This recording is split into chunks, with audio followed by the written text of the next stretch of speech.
a la continuación de la segunda clase de escatología. Para empezar, dijimos que escatología quería decir, ¿quién se acuerda? Nadie.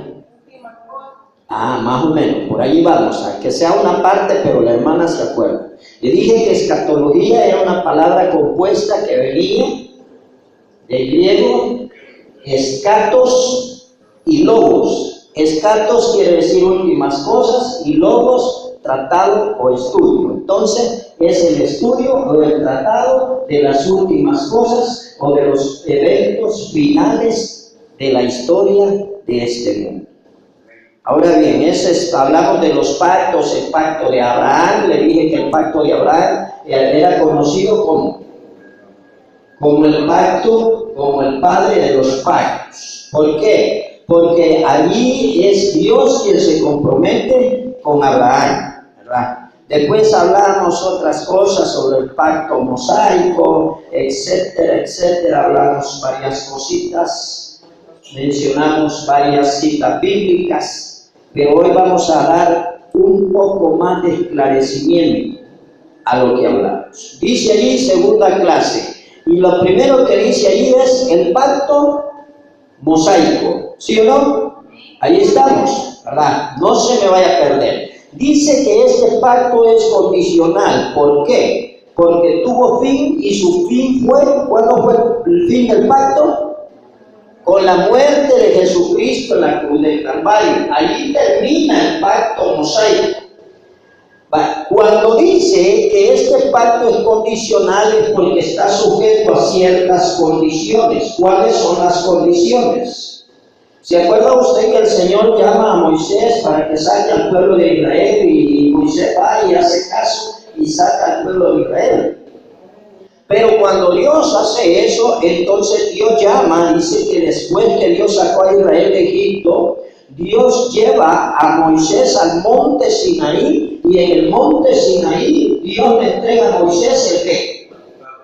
Las tablas de la ley. Entonces hay una condición. Para que este pacto, mi hermano, se cumpla y llegue a su plenitud y se cumpla tal como Dios quiere, hay una condición. ¿Y cuál es la condición? Que el pueblo de Israel tiene que cumplir la ley, ¿verdad? Esa es la obligación del pueblo, tal como nosotros. Nosotros tenemos un pacto y ese es el nuevo pacto. Ahí entramos nosotros en el nuevo pacto. Más adelante vamos a ver eso. Pero para llegar a ser partícipes del nuevo pacto hay condiciones también. El único pacto incondicional, le decía yo, que es el pacto abrahámico. ¿Por qué? Porque Dios no le pone ninguna condición, ninguna obligación, ninguna, por decir así, compromiso al padre Abraham, sino que Dios le promete, y cuando Dios promete, cumple. ¿Se acuerda que hablábamos de Números? Allá por el libro de Números, capítulo 23, parece que es, donde dice que Dios no es hombre para que mienta, ni hijo de hombre para que... No es hombre para que se arrepienta, ni hijo de hombre para que se arrepienta. Entonces, ahí vamos a ver la cita de Éxodo 19, versículo 8. Para la gloria de Dios, vaya conmigo a Éxodo 19, 8, que es lo que estamos hablando. Que Dios le entrega a Moisés las tablas de la ley, y allí Moisés recibe las tablas de la ley, y cuando recibe las tablas de la ley, el pueblo de Israel queda comprometido con Dios, ¿verdad?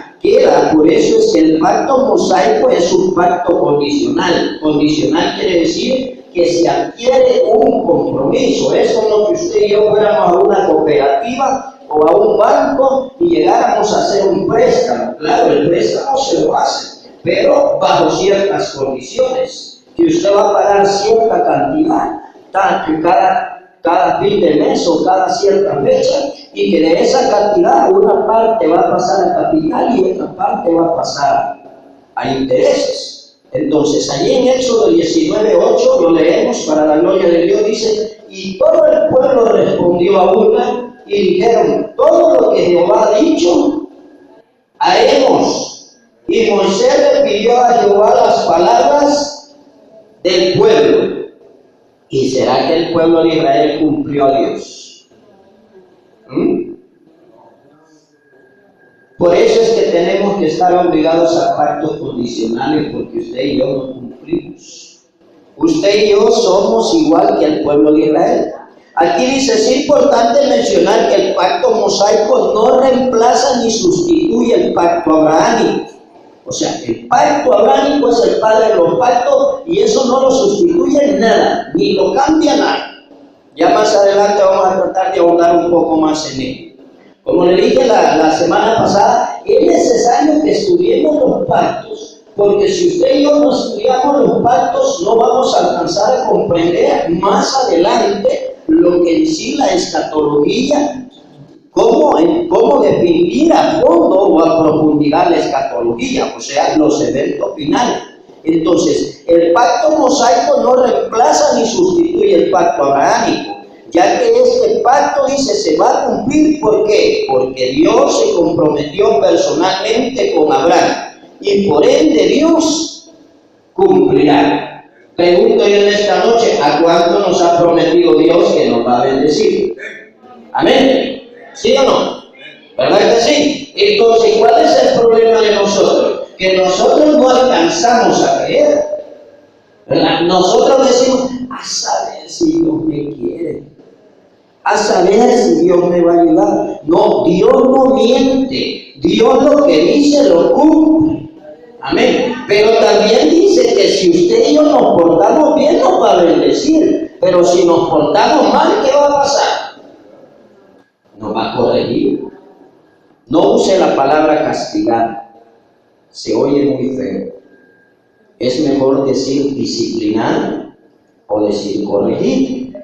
Se oye un poco más suave, aunque es lo mismo. Pero cuando usted le dice a un niño, te voy a castigar, ¿qué pasa con ese niño? Psicológicamente, ese niño, ¿qué le pasa? Usted lo trauma. Y ese niño ya va creciendo con ese bombardeo psicológico, con ese trauma. O sea, hay que tener cuidado. Entonces, Dios dice bien claro que ha prometido, le prometió a Abraham y entonces le cumplirá. Y allí dice el pacto davídico, es otro pacto. Le mencioné pacto abrahámico primero, después el pacto mosaico y vamos a entrar al pacto davídico. Estos pactos están medio esclarecidos en la página de la primera clase, o sea, la clase anterior. Aquí estamos tratando de ahondar más para que usted vaya aprendiendo más sobre ello. El pacto davídico dice aquí que se encuentra en 2 de Samuel, capítulo 7, versículos 12 al 16. Vaya conmigo a 2 de Samuel, capítulo 7, versículo 12 al 16. Allí vamos a ver donde Dios hace un pacto con David. ¿Verdad? David, ¿quién era David? Era pastor de ovejas. ¿Hijo de quién era David? ¿Ah? De Isaí. Va. Entonces Dios adquiere un compromiso con David. ¿Cuál es el compromiso que Dios adquiere? Versículo 12 al 16. Y cuando tus días sean cumplidos y duermas con tus padres, yo levantaré después de ti uno de tu linaje, el cual procederá de tus entrañas. Y afirmaré su reino y edificará casa a mi nombre, y yo afirmaré para siempre el trono de su reino. Yo le seré a él padre y él me será mi hijo, y si él hiciere mal, yo le castigaré con vara de hombres y con azotes de hijos de hombres. Pero mi misericordia no se apartará de él, como la aparté de Saúl, al cual quité delante de ti. Y será afirmada tu casa y tu reino para siempre delante de tu rostro, y tu trono será estable, ¿cómo dice? Eternamente. Esa palabra es clara. Allí Dios está hablando con David, pero le está prometiendo la bendición que va a ejercer sobre quién, sobre Salomón su hijo, correcto. Entonces, ese es el pacto davídico, cuando Dios hace un pacto con David y le promete que va a levantar, dice, de la casa de él, va a levantar a alguien que lo va a sustituir, o sea, el hijo de él lo va a sustituir y él va a edificar casa a Jehová. Y así fue, Salomón edificó casa a Jehová. Pero allí dice bien claro que este pacto es división del pacto abrahámico. ¿Por qué es división del pacto abrahámico? Porque ¿cuál fue la promesa que Dios le hizo a Abraham? Porque él le dijo que iba a bendecir. ¿Se acuerda usted que Dios le hizo 3 promesas a Abraham? Le dijo que le iba a bendecir, le hizo la promesa de la bendición de la simiente, le hizo la promesa de bendición. No, estamos hablando de promesas de bendiciones, de maldición no estamos hablando. Entonces Dios le prometió al padre Abraham que iba a bendecir toda su familia, toda su parentela y que su descendencia iba a ser grande. Entonces cuando Dios le promete, el pacto davídico es división del pacto abrahámico. ¿Por qué? ¿Qué dice Génesis 17:6? Veámoslo ahí. Libro de Génesis, o del principio, 17:6, Génesis, que en hebreo quiere decir Bereshit.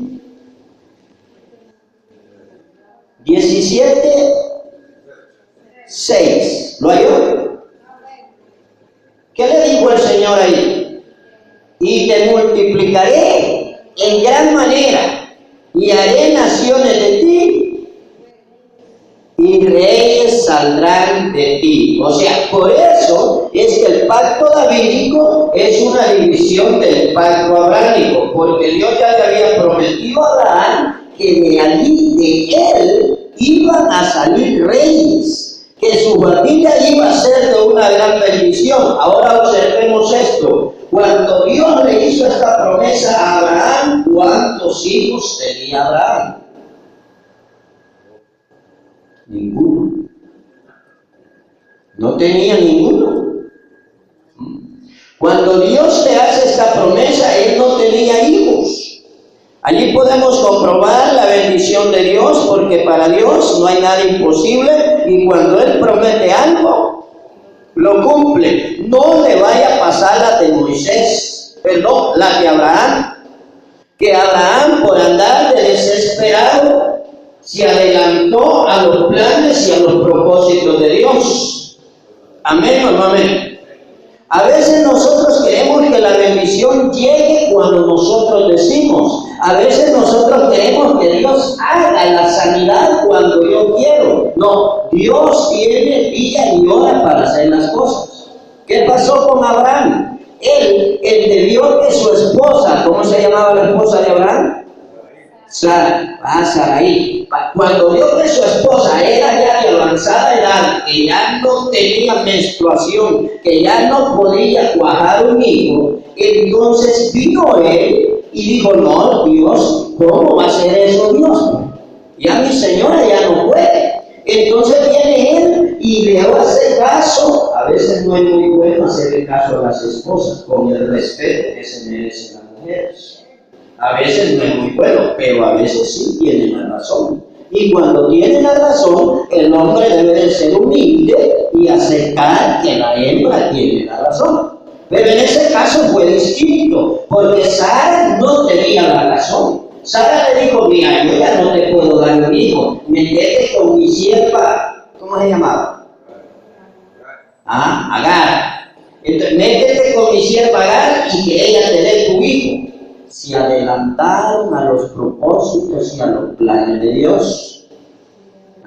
Y de allí, de esa relación, nació un niño. Ahí está, miren en el 16, como dice ahí. Agar e Ismael, capítulo 16 de Génesis. Y adivine quiénes salieron de allí, de Agar e Ismael. ¿Qué simiente es la que salió de allí? Y allí salieron todos los musulmanes que hoy le están volando la cabeza a los cristianos evangélicos. Por eso es que debemos de tener cuidado. Entonces, cuando Dios le promete a Abraham, ¿verdad? Esa promesa que Dios le hizo allí, en el 17:6, le dice bien claro, de ti saldrán reyes. Y Dios le promete ahí en el 49:10, vámonos al 49:10 de Génesis, así algo volando. Génesis 49, versículo 10.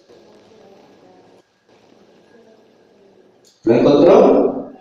Génesis 49, versículo 10. Entre más lea la Biblia, más sabio será. Eso téngalo por seguro. Tal vez no se le quede todo, pero de repente el Espíritu Santo de Dios le va a revelar algo y usted va a decir, en tal ocasión fue que lo leí. 49:10 dice de la siguiente manera: no se ha quitado el cetro de Judá, ni el legislador de entre sus pies, hasta que venga, ¿cómo dice ahí?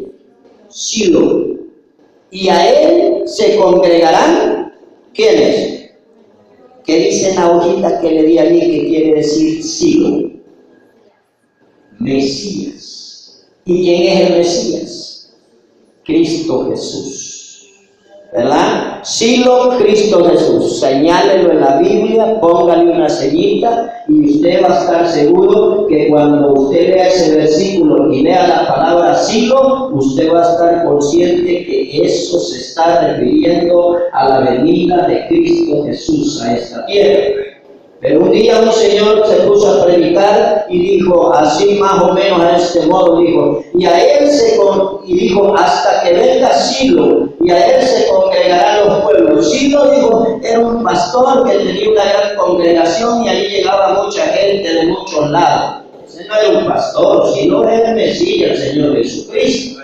Por eso es importante el estudio, la hermenéutica. ¿Por qué? Porque a veces nosotros tergiversamos la Escritura, le damos otro significado y cometemos pecado, que es peor. Entonces allí el pacto davídico dice bien claro que hasta que venga Silo. Pero la promesa que Dios le hizo a David, a David, sí, de que iba a levantar a Salomón y Salomón iba a hacer muchas cosas, embarca tres aspectos. Estamos en Génesis 17:6, regrese conmigo a Génesis 17:6, aunque le cueste. Dios le dice bien claro, no estamos ahí, volveríamos a la parte donde el Señor le promete a David, según de Samuel 7:12. Pero allí dice bien claro que Dios le promete que va a hacer bendecida su casa, tu reino y tu trono. Hay tres partes allí donde el Señor, donde Dios Jehová le promete a David, ¿verdad? Según de Samuel 7:12, Dios le promete allí que él va a ser bendecido en esa área. Le dice allí que dice, y será afirmada tu casa, en el versículo 16, y tu reino para siempre delante de tu rostro. Cuando dice tu casa, Dios le está diciendo, o sea, se está refiriendo a que Él va a bendecir toda la familia y la descendencia de David. Todos ustedes sabemos que el Señor Jesucristo viene del linaje de David. David viene del linaje ¿de qué? De Abraham. Es de Abraham de donde viene todo. Acuérdense que es el primer pacto. Entonces, cuando dice allí, se refiere que va a bendecir a toda la descendencia. Y usted y yo somos descendencia, aunque no le parezca, más adelante lo veremos. Dice que bendecirá tu reino. Cuando le dice tu reino, se refiere a la esfera en la cual el tiempo, el periodo y el territorio, la zona donde él va a ser rey, iba a ser prosperado, iba a ser bendecido. Se refiere al área y el tiempo que abarcó su reino. Cuando dice tu trono, esa frase quiere decir y se refiere a la autoridad que Dios le daría para reinar. ¿Cree usted que usted tiene autoridad de Dios? ¿Cree o no cree? Mire, usted y yo tenemos autoridad de Dios. Las hermanas que son madres, ellas tienen autoridad sobre sus hijos. Así como Dios les ha dado autoridad sobre sus hijos, les ha dado una responsabilidad también. Y esa responsabilidad será demandada. Los hombres tenemos autoridad de Dios sobre el hogar, sobre la esposa y sobre los hijos. Si nosotros, mi hermano, ejercemos mal el privilegio que Dios nos ha dado, la autoridad que Dios nos ha dado, tarde o temprano Dios nos va a demandar eso. Entonces, cuando Dios deposita autoridad, y se lo dije la semana pasada, el joven tiene autoridad sobre su cuerpo, sobre su mente, sobre sus acciones, sobre sus palabras, sobre sus pensamientos, sobre sus actitudes. Si él se desvía y hace lo incorrecto, tarde o temprano, igual como a la mamá, al papá, al esposo, a la esposa, Dios también le va a demandar al joven esas desviaciones, esas malas actitudes y esas malas acciones. Entonces, esto no aparece en la página, claro, se lo explico para que vea que así como Dios da bendición, también demanda. ¿Por qué? Porque Dios a David le demandó o no le demandó. ¿Verdad que sí? ¿Qué pasó con David cuando se metió con Betsabé? ¿Ah? Cayó en pecado, ¿sí o no? Desobedeció a Dios. Pero ¿qué pasó después de eso? Vino el golpe, la corrección, la disciplina de Dios sobre David. ¿Y qué pasó con el hijo que tuvo David y Betsabé? Murió. Le voy a explicar a grosso modo. Hubo un pastor que estuvo en San Sebastián Salitrillo, no le voy a decir misión ni le voy a decir nombre. Él llegó solo. Había una muchacha muy elegante y vino él y dijo, bueno, me gusta, está bien. Empezaron a andar de novios. Y de repente él empezó a gastarse las ofrendas en Coca-Colas y en churritos con la novia que él tenía. Y como no había presbítero, no había nadie que lo supervisara, bueno, es cierto, el hombre tenía una gran bendición y el presbítero del distrito lo había puesto. Pero él empezó a administrar lo que Dios le había dado. Y tenía novia y todo. Para no cansarlo, cayeron en pecado y la muchacha salió embarazada. Entonces él se fue con el presbítero, le comentó el error, e inmediatamente el presbítero lo quitó y puso otro pastor. Y se lo llevaron por él. Y de repente lo ponen en otra iglesia, por otro lado. Los ministros deben de tener un especial cuidado. Lo pusieron por allá, de esa relación nació una niña.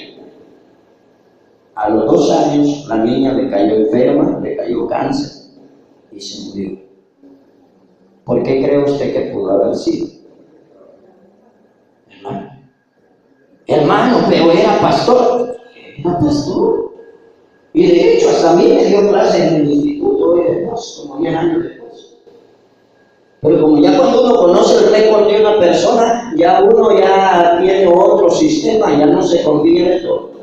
Entonces, ¿qué pasa? El pecado, ¿qué es? La paga del pecado es muerte. Entonces, tenemos que aprender eso. Que Dios, así como bendice, también corrige. Entonces, aquí dice bien claro, Dios bendijo su casa, el reino y el trono de David. ¿Qué dice Lucas 1:30-33? Allí Dios está confirmando en Lucas 1:30 al 33. Dios está confirmando el pacto con David. ¿Por qué? En Lucas 1:30 al 33, allí vamos a leer bien claro la promesa que Dios hizo a María.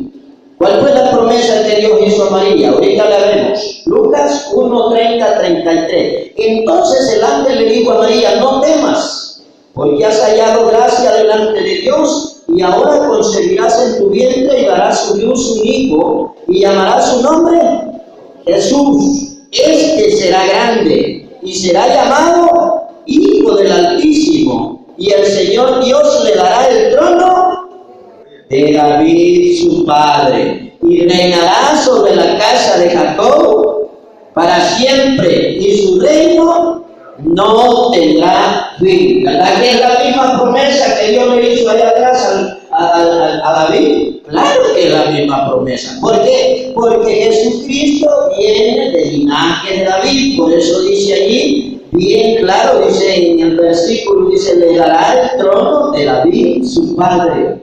O sea, Jesucristo, simiente física de David. ¿Por qué simiente física? Porque Dios usó a María como un depósito, como el vaso donde se manifestó el Espíritu Santo para que allí incubara al Señor Jesucristo por tantos meses y después lo diera a luz. Entonces, allí podemos ver que Dios le hace 3 promesas también. ¿Cuál es la primera?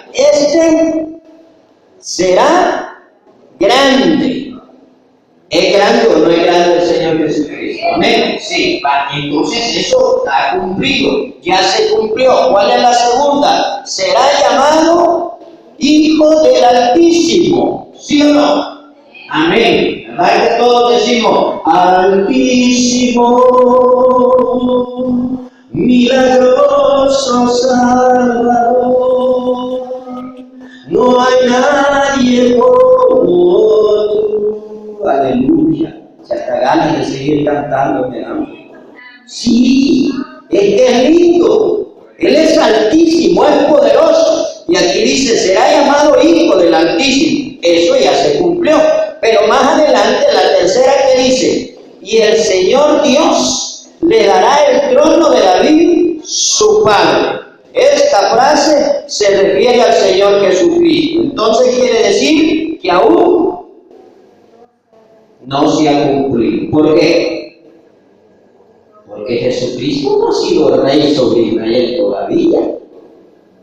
Jesucristo todavía no ha sido rey. Él vino. ¿Qué dice en San Juan? ¿Se acuerdan que se lo dije en la clase pasada en San Juan? A los suyos vino, mas los suyos no le recibieron. Entonces Jesucristo no ha sido rey de Israel. Y aquí dice, y el Señor Dios le dará el trono de David, su padre. Jesucristo aún no ha sido rey de Israel. Aún falta que el Señor establezca su reino sobre Israel. Aún falta que el Señor venga y establezca su reino mesiánico, que dice Apocalipsis 24. Vaya conmigo a Apocalipsis 24. Allí usted y yo podemos comprobar que dentro de esas promesas del Antiguo Testamento hay unas que todavía no se han cumplido, y esa es parte de la escatología. ¿Por qué? Porque aún no han sucedido esas cosas. Apocalipsis 24 dice, y vi tronos y se sentaron sobre ellos los que recibieron facultad de juzgar. Y vi las almas de los decapitados por causa del Evangelio de Jesús y por la palabra de Dios, los que no habían adorado a la bestia ni a su imagen, y que no recibieron la marca en sus frentes ni en sus manos, y vivieron y reinaron, ¿cómo dice? Con Cristo. ¿Por cuánto? Por 1000 años. Ese es el reinado del Mesías. Ese será el reinado del Mesías, 1000 años. Pero eso es algo alegórico, no quiere decir que exactamente van a ser 1000 años. No, ya cuando Cristo se establezca como Rey de Reyes y Señor de Señores, será por toda la eternidad. Amén. Por toda la eternidad. Entonces, eso es escatológico, es algo que no se ha cumplido todavía. Y como usted puede ver, esa promesa viene desde el padre Abraham, y del padre Abraham pasó al pacto davídico, y del pacto davídico pasó, al pacto mosaico, y del pacto mosaico pasó al pacto davídico, y todavía no se ha cumplido. O sea, hay mucho que hacer. Pero aquí dice, y reinará sobre la casa de Jacob para siempre, dice. ¿Qué quiere decir eso? Allá lo que leímos en Lucas 30:33 dice, y reinará sobre la casa de Jacob para siempre. Quiere decir que aún no se ha cumplido porque Dios no ha sido rey sobre Israel. Y allí dice para siempre. ¿Cómo comprobamos que esto no se ha cumplido? Libro de Apocalipsis 24 que acabamos de leer, pero leamos el versículo 10. ¿Qué dice? Y el diablo, que los engañaba, fue lanzado en el lago de fuego y azufre, donde estaba la bestia y el falso profeta, y serán atormentados día y noche por los siglos de los siglos. Entonces, allí dice bien claro, mi hermano, que Satanás, dice, será lanzado, ¿verdad?, al castigo eterno. Y el Señor Jesucristo tomará el control de todo lo que es el reino terrenal, que ya no será la misma tierra. No piense que va a ser esta, porque si usted se va a la epístola del apóstol Pedro, allí dice que nosotros esperamos cielo nuevo y tierra nueva, porque los cielos y la tierra que estaban ya no existían más. ¿Cuándo serán destruidos? Serán destruidos cuando Dios ejerza juicio sobre esta tierra. Por eso dijo el Señor que no quedaría piedra sobre piedra. Entonces allí podemos ver, y su reino, dice, no tendrá fin. Apocalipsis 22 versículo 5, ¿qué dice? No habrá allí más noche y no tienen necesidad de luz de lámpara ni de luz de sol, porque Dios el Señor los iluminará. ¿Cómo dice? Y reinarán por los siglos de los siglos. O sea, no tendrá fin, hermano. Usted y yo estamos destinados a vivir con el Señor Jesucristo por toda la eternidad, sin hambre, sin peste, sin aflicciones, sin preocupaciones. Hoy nos afligimos cuando no hay dinero para comer, nos afligimos cuando nos enfermamos, o se enferma un hijo, o se enferma un familiar y no tenemos cómo ayudarle. En aquel tiempo no va a existir eso. En aquel tiempo va a ser un gozo eternal. Van a ser una vida plena, llena de felicidad por los siglos de los siglos. Amén. Ahora bien, para explicar esto, le voy a explicar algo que dice allí, corrientes teológicas. Mire, hermano, hay que tener cuidado. Corrientes teológicas hay muchas. Por eso es que uno debe orar bastante y pedirle a Dios que le dé discernimiento y que le dé entendimiento. Porque va a sobrar quien quiera venirle a enseñar, pero quien quiera venirle a enseñar a su manera. Pero quien quiera enseñarle la sana doctrina, la correcta interpretación de la palabra, no cualquiera va a querer. ¿Por qué? Porque eso no es fácil. Dentro de las corrientes teológicas, mi hermano, hay gente que no cree en el reino milenial de Cristo. ¿Qué dice ahí en premileniaristas? Esa es una corriente teológica. Es un grupo, es una misión o una organización teológica que ellos dicen que son los que creen que habrá un reino terrenal de 1000 años por parte de ¿quién? Los premilenaristas. Son los que creen en el reino terrenal de Cristo. Pero hay un grupo que no cree y son los amileniaristas. Como usted y yo leímos Apocalipsis 24, ya no lo vamos a leer. Allí dice bien claro que el Señor Jesucristo reinará ¿cuánto tiempo? 1000 años. Entonces, si la Biblia dice que Él reinará 1000 años, eso es lo que yo tengo que creer, ¿verdad? No tengo por qué. Pero el problema de esta gente es que la hermenéutica de ellos, hay cosas que las toman literales y hay cosas que las toman alegóricamente. Alegóricamente quiere decir como simbólicamente, que no es verdad. Pero literal quiere decir que es verdad, que es esa palabra, esa frase es sincera. Entonces, los amileniaristas, dice, son los que no creen que habrá un reino terrenal de 1000 años por parte de Jesucristo. El amileniarista, él dice que no va a haber un reino de 1000 años. ¿Por qué existen esos grupos distintos grupos de pensamiento. Ahí explicamos eso para que usted no se vaya a confundir. Existen esos grupos distintos, diferentes de pensamiento, dice que existen por razones hermenéuticas. ¿Qué dice allí que es la hermenéutica? Es la ciencia o el arte que estudia la correcta interpretación de la Biblia, de las Sagradas Escrituras. Cuando usted y yo no sabemos algo, lo más correcto que es preguntar. Preguntar. Si a usted le preguntan algo y usted no sabe, ¿qué sería lo más correcto contestar? No sé. Si usted me pregunta, hermano, ¿y qué día va a venir el Señor? ¿El día del concilio o el día de los ancianos?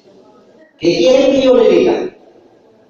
Supongo que usted va a querer que le diga la verdad. Entonces yo le voy a decir, yo no sé. Pregúntele a él y cree que me va a contestar. Sí, todo lo que pidieres en oración creyendo, ¿cómo dice? Lo recibiréis. O sea que cuando no recibimos, no creemos. Así de sencillo. Entonces la hermenéutica es la ciencia que estudia la verdadera interpretación. Por eso Pablo dijo en Gálatas 1, 8, 9 que todo aquel que viniera predicando un evangelio distinto al que Pablo había recibido del Maestro Jesucristo, o sea, distinto a las Sagradas Escrituras, era maldito. Es más, dijo, si a un ángel del cielo apareciera y te predicara un evangelio, una doctrina distinta, no lo creas, no lo apruebes, no lo escuches. Oseas 4:6, esa cita sí quiero que la vea porque es muy importante esa cita para todos y le voy a explicar por qué. En el libro de Oseas, capítulo 4, versículo 6, hay una enseñanza, pero súper especial. Nosotros a veces la tomamos por un versículo más. Pero ¿sabe por qué a veces no le damos la verdadera importancia a los versículos? Porque no escudriñamos la palabra conforme debe de ser. Dice Oseas 4:6, mi pueblo fue destruido porque le faltó conocimiento. No dice sabiduría. No es lo mismo conocimiento que sabiduría. Entonces, el pueblo perece ¿por qué, hermano? Por no estudiar la palabra de Dios. Por eso perecemos. Por eso fallamos. Y después dice, por cuanto desechaste el conocimiento, ¿qué dice? Yo te echaré del sacerdocio. ¿Cuántos son sacerdotes de Dios aquí? No le oigo. ¿Cuántos son sacerdotes de Dios? Amén. La Biblia dice que usted y yo somos real sacerdocio, nación santa, pueblo adquirido por Dios a precio de sangre, para anunciar las virtudes de aquel que nos sacó de las tinieblas a su luz admirable. Entonces, cuando usted no estudia la Biblia, cuando yo no estudio la Biblia, ¿qué pasa? Dios me aísla, aunque no lo crea, me aísla. ¿Por qué? Porque yo no le busco. Yo no le busco. Ese es el problema. Tenemos que estudiar la palabra. Y de ahí dice, por cuanto desechaste el conocimiento, yo te echaré del sacerdocio. Y porque olvidaste la ley de tu Dios, ¿qué es lo que dice después?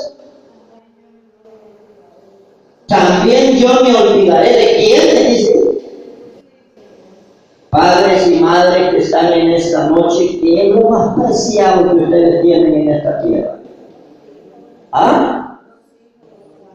¿Ya vio cuán importante es estudiar la bendita palabra de Dios? Cuando usted no estudia la Biblia, usted está lanzando a sus hijos ¿a dónde? Sí, hermano, que no lo crea. Porque aquí es la palabra de Dios y dijimos que Dios no es hombre para que mienta, ni hijo de hombre.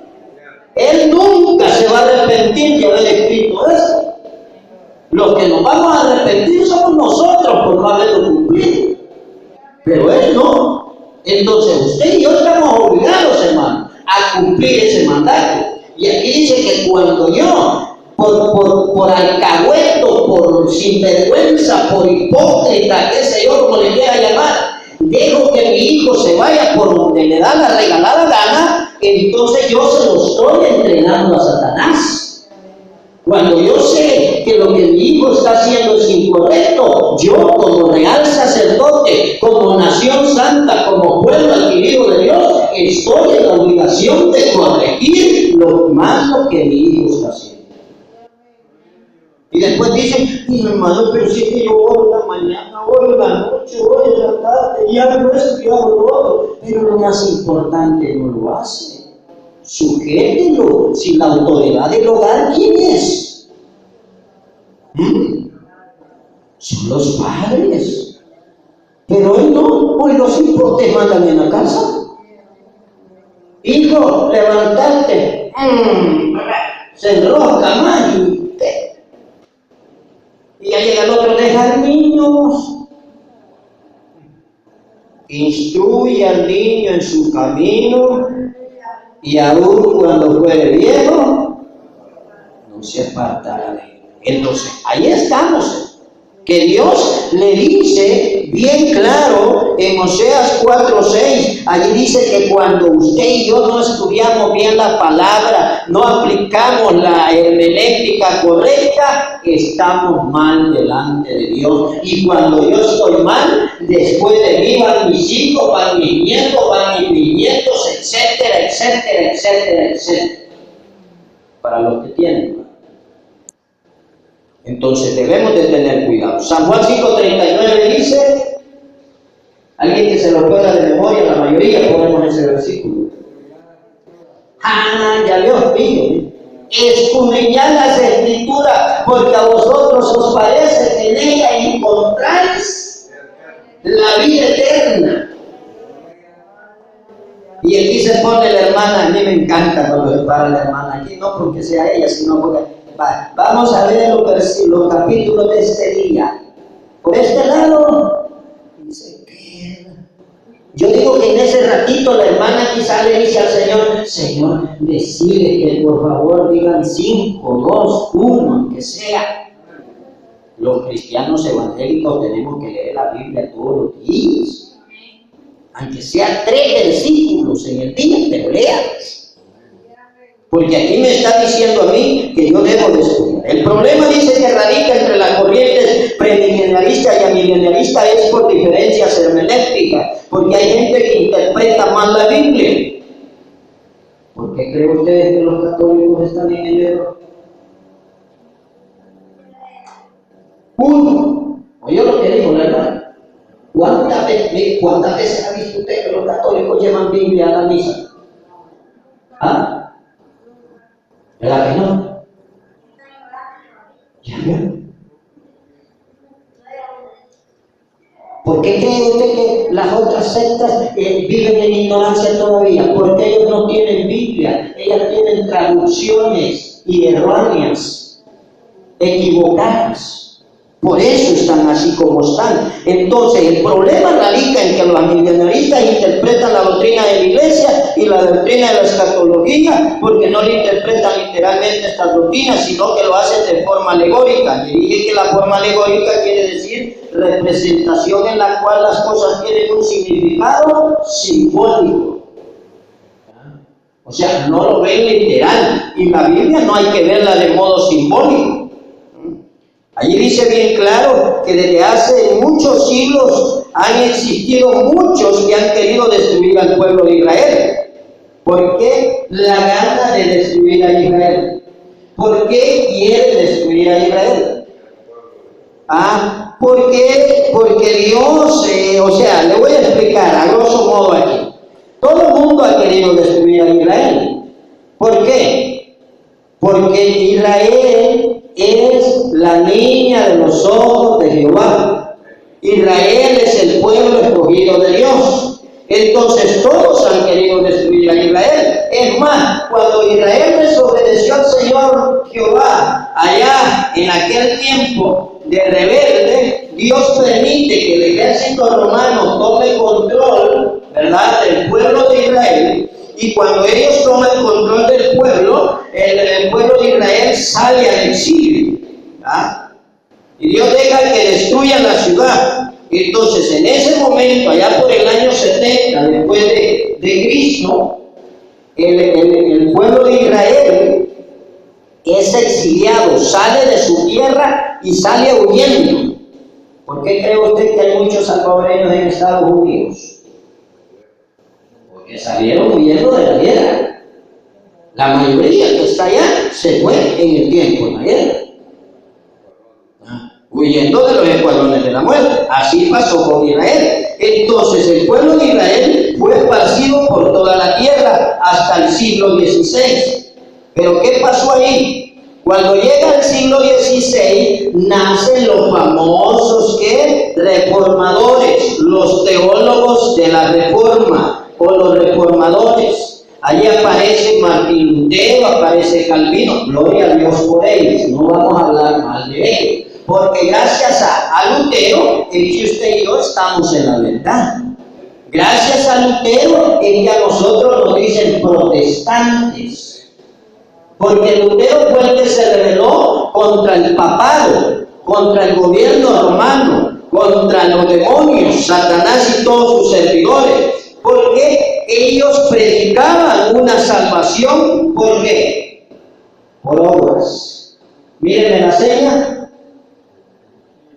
Usted quería que su pariente saliera del purgatorio, tenía que echar una ofrenda carnera bonita para que ese pariente saliera del purgatorio y se fuera para la gloria de Dios de una vez.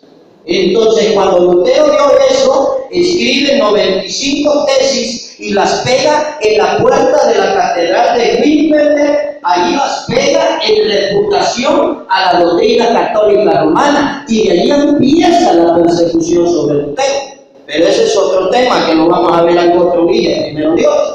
Ahí nacen los teólogos, los reformadores. Ellos fueron muy estudiosos, pero el problema de ellos, ¿sabe cuál fue? Que estudiaron la Biblia y allí dice que descubrieron que en la Biblia existe una edad de oro. Una edad, un tiempo, una etapa donde el Señor Jehová promete un tiempo de paz, un tiempo de gozo, un tiempo de felicidad a Israel. Esa edad de oro dice allí que aparece en Miqueas capítulo 4, Isaías capítulo 2, Isaías capítulo 11, aparece en el libro de Daniel, en el libro de Oseas y en el libro de Amós. Y ellos dijeron, no, esta promesa es para la iglesia. ¿Pero por qué dijeron ellos que era para la iglesia? Porque simple y sencillamente no había pueblo de Israel.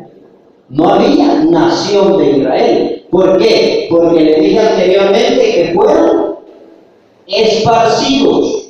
Esa es la famosa diáspora. Cuando el pueblo de Israel es esparcido por toda la tierra. Pero ¿por qué cree usted que el Señor Jesucristo permitió la persecución de la iglesia también? ¿Por qué será que Dios permite la persecución? Porque si Dios no hubiera permitido la persecución de la iglesia en el antiguo tiempo, la iglesia primitiva, ni hubiera permitido la persecución del pueblo de Israel y la expansión de todos sus miembros, de todos los judíos por el mundo, entonces el santo y bendito y glorioso evangelio no se hubiera regado a nivel mundial. Y esa fue una estrategia que Dios usó para combatir el catolicismo. porque sí que hay iglesias católicas en todo el mundo. ¿Por qué cree usted que de España mandaron a Colón para conquistar América? Para venir a montar las iglesias católicas y la religión católica a todas las tribus de indios o indígenas nativos que habían en América. La estrategia de Satanás. Entonces, cuando Dios permite eso, lo hace con el propósito también de expandir su reino.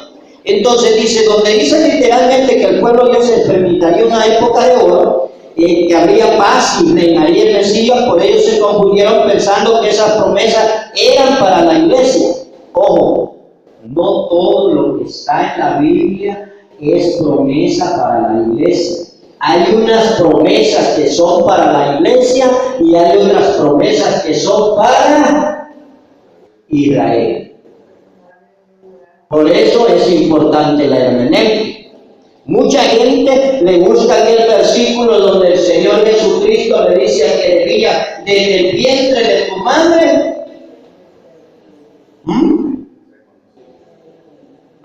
desde el vientre de tu madre te escogí.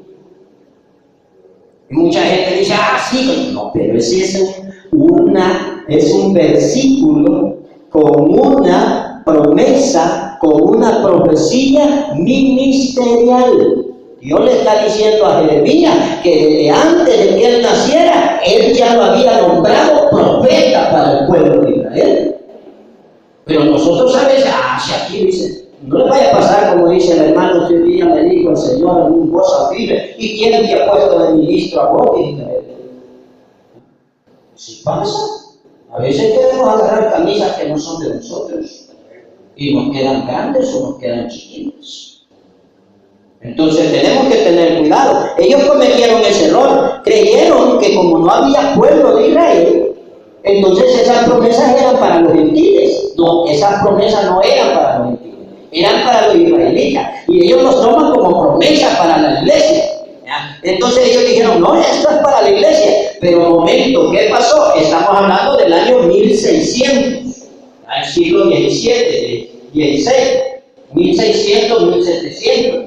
Pero por lo que sucede es que ellos no sabían que el 15 de mayo de 1948, por la voluntad de Dios, por la autoridad de Dios y la permisibilidad de Dios, el pueblo de Israel se establece como nación. Como nación. Dice allí, 15 de mayo de 1948. ¿Quién se acuerda quién le dije de esa fecha la vez pasada?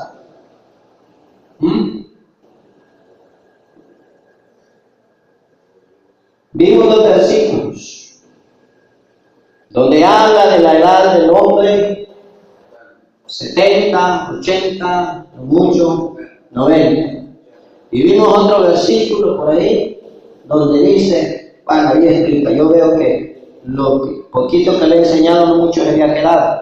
Esa fecha es crucial, ese es el reloj de Dios. De allí parte la generación. Por eso es que el Señor le dijo, huigan a los montes, huigan a tales partes, porque de cierto os digo, huigan de una ciudad a otra, porque de cierto os digo que no pasará esta generación sin que aparezca el Hijo del Hombre. Entonces, del 48 para acá, allí pueden ir haciendo números. Entonces, ellos fue el error que tuvieron. Creyeron que todas esas promesas eran para ellos. Veamos lo que dice Marcos, capítulo 13, versículo 28. Marcos, allí corrija. Porque le voy a ser sincero, yo puse Mateo y este material lo imprimí antenoche. Antenoche imprimí ese material, pero hoy en la mañana que me puse a repasar nuevamente para estar seguro de lo que le iba a decir, voy viendo que no es Mateo, es Marcos 13. Entonces yo ya había impreso todas las páginas, ya no era un gasto volverlas a imprimir. Allí usted solo le cambia la T por una R y ahí soluciona el problema. Le dije 13, Marcos 13:28, ¿lo tienen? ¿Qué dice ahí? De la higuera, aprender la parábola. Cuando ya su rama está tierna y brotan las hojas, sabéis que el verano está cerca. La higuera es Israel. De la higuera aprender la parábola. Cuando ya su rama está tierna, ¿qué quiere decir? Cuando ya todos quieren destruir, deshacer al pueblo de Israel y brotan las hojas, o sea, empieza aquel pleito, empieza aquel odio, empieza aquella persecución. ¿Qué dice? ¿Sabéis? Que el verano está cerca. ¿Sabéis que el Señor Jesucristo está pronto por venir? Allí dice bien claro en la hoja que le di que el pueblo de Israel es indestructible. Y según la historia, el pueblo de Israel lo quiso destruir León, lo quiso destruir Alejandro Magno. Hitler fue el que más judíos ha matado en toda la historia. ¿Cuántos mató Hitler? 6 millones de judíos. Él quiso destruirlo. Y también después de Hitler, antes de Hitler, entra la Santa Inquisición de la Iglesia Católica Romana, donde empezaron a matar a todos los luteranos, a todos los nazareos, a todos los cristianos evangélicos, los mataban. Y no los mataban así, los mataban con barbarie, o sea, los torturaban. Cuando uno estudia la Santa Inquisición, da miedo. Peor que los escuadrones de la muerte. Tiene que los peores asesinos de toda la historia son los señores sacerdotes de la Iglesia Católica Romana, porque ellos han ordenado todo eso. ¿Verdad? Entonces aquí aparece que nadie ha podido, ni aún el anticristo, oiga bien, ni aún el anticristo va a poder derrotar al pueblo de Israel. Apocalipsis, váyase conmigo, Apocalipsis 12, versículo 6, para que vea usted que lo que yo le estoy diciendo es la verdad de Cristo y no es falacia y no es una anécdota, no es algo que se lo he bajado de internet, sino es algo que cuesta estudiarlo, que hay que desvelarse y que hay que leer bastante. Apocalipsis 12, 6, oiga lo que dice: y la mujer huyó al desierto donde tiene lugar preparado por Dios, para que allí la sustenten por 1260 días. En el Apocalipsis 12 habla sobre la mujer y el dragón. El dragón representa a Satanás y la mujer representa al pueblo de Israel. La mujer representa a los que creen en el Señor Jesucristo. Entonces dice que el dragón se va y va buscando a aquella mujer para destruirla, para matarla, antes de que dé a luz, ¿verdad? ¿Por qué? Porque él no quiere, y allí describe, oiga bien, dice ahí, bien, el dragón escarlata, que tenía 7 cabezas, 10 cuernos y en sus cabezas 7 diademas. Ese es otro tema escatológico que tiene que ver mucho, y se lo voy a decir claro, con la Unión Europea. Dragón escarlata es el color de su vestidura, que es el color que usa la mal llamada iglesia, oiga bien, mal llamada iglesia católica romana, porque iglesia solo hay una. Amén. Iglesia solo hay una, las otras no son iglesias. Iglesia solo hay una. ¿Y cuál es la iglesia? La que ha sido comprada a precio de sangre por medio del sacrificio de Cristo Jesús. Los que lo compró María no son iglesias. Los que lo compró Russell no son iglesias. Los que lo compró Mahoma no son iglesias.